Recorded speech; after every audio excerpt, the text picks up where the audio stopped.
আমাদের এই পিয়ারপুর রাজস্ব গ্রাম, এখানে সুবিধা তো অনেক রয়েছে, অনেক সুবিধা অসুবিধা। বিশেষ করে আমরা আমাদের যে মৌলিক অধিকার, এই মৌলিক অধিকার থেকে আমরা বঞ্চিত রয়েছি। অ্যাকচুয়ালি আমরা আমাদের বাড়িতে মায়েরা, মাসিরা, পিসিরা, দিদিরা বাংলায় কথা বলে, আমরা বাঙালি। কিন্তু নদীর ভাঙনের জন্য এপার ওপার আমাদেরকে সময় সময় হতে হয়েছে।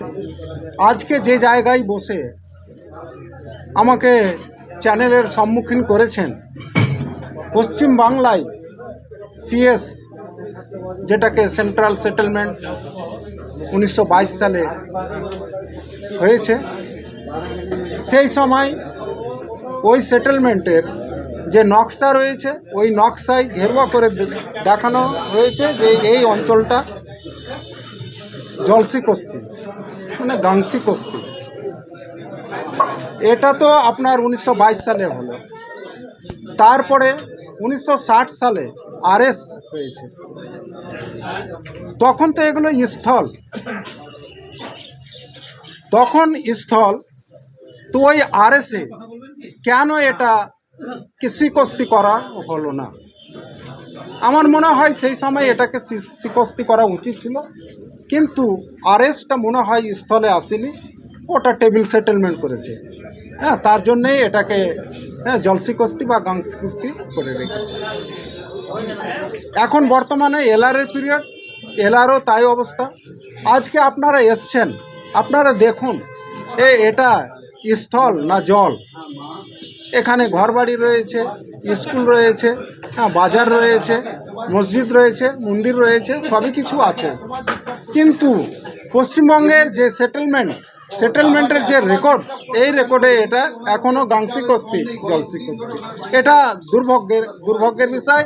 এটা পশ্চিমবঙ্গ সরকার আমাদের সাথে একটা দুর্ব্যবহার আচরণ করছে।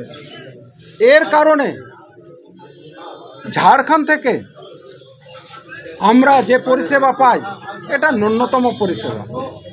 মানে আমাদের জামা কাপড়ে, আমাদের ওষুধে, আমাদের শাকসবজিতে যে জিএসটি নিচ্ছে, ওই জিএসটির পয়সাটাই দেয়। কিন্তু মৌলিক অধিকার, আমাদের যে স্থানীয় নিবাস প্রমাণপত্র, পার্মানেন্ট রেসিডেন্সিয়াল সার্টিফিকেট, সেটা দেই না। আমাদের ছেলেরা পড়াশোনা করে যদি 3rd গ্রেড বা 4th গ্রেডে চাকরি বাকরি পেতে চায়, তাহলে সেখানে একটা নিয়োজন প্রমাণপত্র চাই। সেই নিয়োজন প্রমাণপত্র আমাদেরকে দেওয়া হয় না। সেই সময় ওই সার্টিফিকেটগুলো চাইলে আমাদেরকে বলা হয় যে তোমরা 1932-এর খতিয়ান দেখাও। যখন 1932-এর খতিয়ানে যাই, তখন ওটা মালদা ডিস্ট্রিক্টের খতিয়ান পাওয়া যায়। মালদা ডিস্ট্রিক্টের সিএসএ, আরএসএ, এলআরএ উল্লেখ রয়েছে।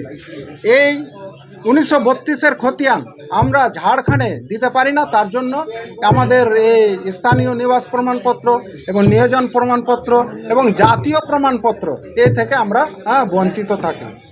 তবে এখানে আমরা ঝাড়খণ্ডকে বলতে চাই যে 1912-তে বিহার বাংলা থেকে বিভাজন হয়েছে। 1912-তে বিহার বাংলা থেকে বিভাজন হয়েছে। আবার 2000-এ বিহার থেকে ঝাড়খণ্ড বিভাজন হয়েছে। 12-তে বিভাজন হলো। আর 1922-এ এখানে প্রথম সেটেলমেন্ট করেছে বিহার সরকার। সেই সময় আমাদেরকে সেটেলমেন্ট, আমাদের জমিকে সার্ভে কেন করলেন না? যদি করে নিতেন তাহলে তো আমরা 1932-এর খতিয়ান দেখাতে পারতাম। আজকে আমাদের এই এলাকায় পিয়ারপুর রাজস্ব গ্রামে 30,000-এর অধিক জনসংখ্যা রয়েছে, কিন্তু এখানে কোনো একটা প্রাথমিক স্বাস্থ্য কেন্দ্র নেই। এখানে একটা স্কুল রয়েছে, এই স্কুলটা আপগ্রেড আপার মিডিল হয়েছে। এখানে 25খানা রুম রয়েছে, 14খানা শিক্ষক, তার মধ্যে 2 জন সরকারি, 12 জন প্যারা টিচার।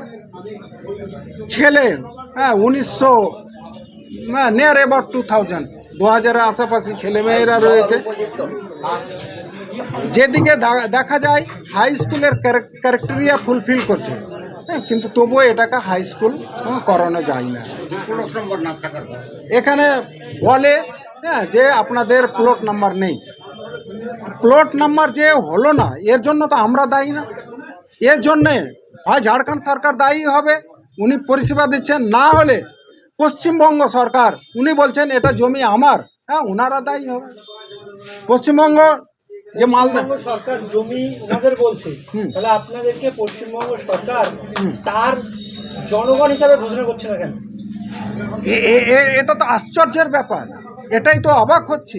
এটা তো আমরা ভাবছি যে এখানে অধিকাংশ মাইনরিটি, এই মাইনরিটিদের প্রতি অনীহা দেখাচ্ছেন পশ্চিমবঙ্গ সরকার। তবে হ্যাঁ আমরা শুনেছি মাননীয় মুখ্যমন্ত্রী মমতা ব্যানার্জি মা মাটি মানুষের সরকার, হ্যাঁ এখানে তো সব মানুষ রয়েছে, এই মানুষের প্রতি ওনার তো সহানুভূতি আমরা কিছু দেখতে পাচ্ছি না। আপনারা